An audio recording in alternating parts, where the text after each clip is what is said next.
murder hotel existed in Chicago from about 1889 to 1894. The psychopath in charge of the place was Dr. H.H. Holmes, though he wasn't a real doctor, and that was an alias that he used. His real name was Herman Webster Mudgett, but most people knew him as Holmes. Holmes's murder spree began when he was working for Dr. E. Holton at the doctor's pharmacy in Englewood, a suburb of Chicago.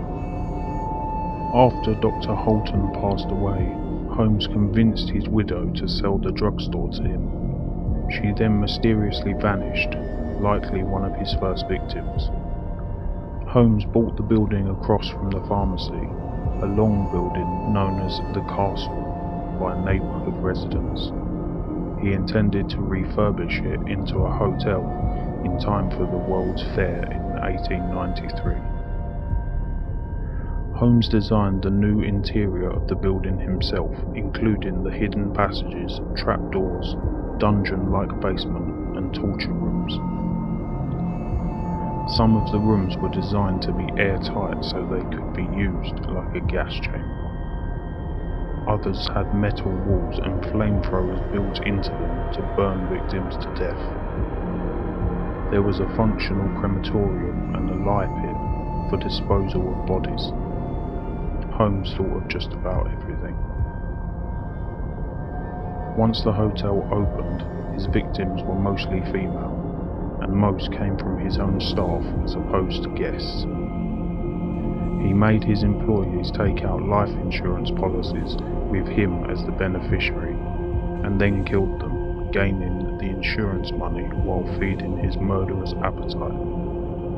Most of the victims were blonde women, though he also murdered men and children. Holmes was very creative in his killing. He built makeshift gas chambers and ovens. He also had a large airtight ball near his office where he would put victims and let them asphyxiate. He used poison on some, and most were dissected after death, their flesh flayed from the bone so that he could sell the skeletons to medical schools. Dr. Holmes was nothing if not business savvy, and eventually began selling organs as well as skeletons. The corpses he couldn't use he would cremate or bury in the lye pit. His basement workshop was splattered with blood and bits of gore, the shelves lined with bottles of poisons, acids and all sorts of nasty chemicals. It really was like stepping into a horror movie, though there weren't such things back then. All good things must end, of course, and Holmes was eventually caught. He left Chicago after the World's Fair. He couldn't afford to pay the creditors on the hotel, and he was tired of the city. He left caretakers in charge of the hotel, with strict orders not to go to the upper floors, where the torture rooms were. He moved to Texas for a time, intending to create another murder hotel, but he eventually decided he didn't like it in Texas. He ended up in St. Louis, where he was arrested for a horse swindle, during which time he got the idea to make money by faking his own death.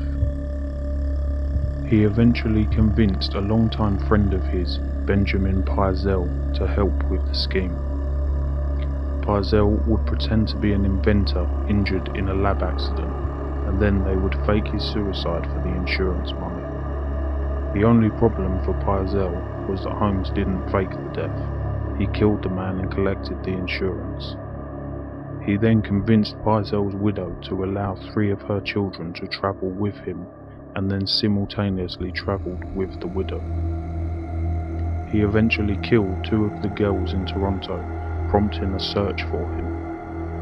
He was tracked to Indianapolis, having recently killed the young son of Benjamin Purcell, dismembered the corpse, and burnt the remains in a cottage fireplace.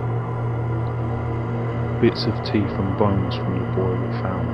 They did not catch Holmes, however. His final downfall came when a former cellmate revealed that he was in Boston, where he was arrested on an outstanding warrant for horse theft from Texas. As police dug into Holmes' background, they learned from the custodians of the Chicago hotel that they were never allowed to clean the top floor. The police investigated and found the grisly remains of Holmes' victims. While Holmes only confessed to killing 27, police estimated that the real number might be closer to 100 or 200 victims, due to all the missing persons reports from that area in the years Holmes was operating his murder castle. Holmes was found guilty of 27 counts of murder and was hung on May 7, 1896 in the Philadelphia County Prison. He did not die instantly. The rope failed to snap his neck, and reports say that he twitched for more than 15 minutes before finally dying. His last request was to be buried in concrete so no one could dissect him as he had dissected his victims. The hotel burned down in August of 1895, a year before Holmes was put to death. A post office is now located at the site.